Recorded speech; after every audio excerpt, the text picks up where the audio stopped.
La DGSI a-t-elle réagi juste à temps? Le pire a-t-il été évité de justesse? Reda Criquet a été interpellé hier en région parisienne. Son domicile perquisitionné. Et si on en croit nos informations et les informations du ministère de l'Intérieur, il est suspecté d'être impliqué dans la préparation d'un attentat, préparation très avancée. On va y revenir en détail avec vous, notamment Jean-Michel Descuzis. Mais d'abord, parce que tout est lié, vous allez comprendre, on va retrouver Alice Rougerie au Val d'Argenteuil, à quelques kilomètres du domicile du suspect. Alice, on a entendu retentir de violentes explosions il y a quelques minutes. Expliquez-nous ce qui s'est passé, Alice.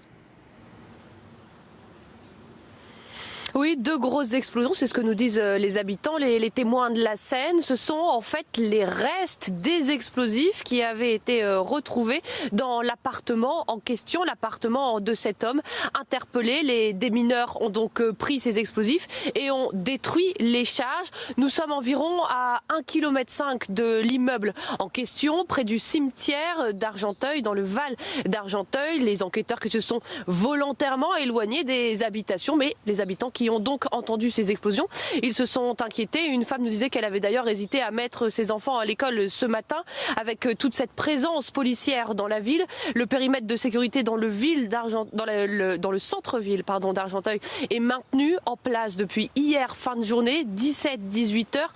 Toute la nuit, la rue a été bloquée. Impossible pour les habitants de tout un immeuble de rentrer chez eux. L'un de ces habitants a même dormi dans sa voiture. Les autres ont été conduits chez des amis, dans de la famille en région parisienne. Pour ceux qui n'avaient aucune solution de logement, un hôtel a été mis en place. Et puis ce matin, donc, ces 2 grosses explosions liées, nous dit la mairie, à cette enquête en cours, donc à propos de l'interpellation de cet homme hier à Boulogne-Billancourt.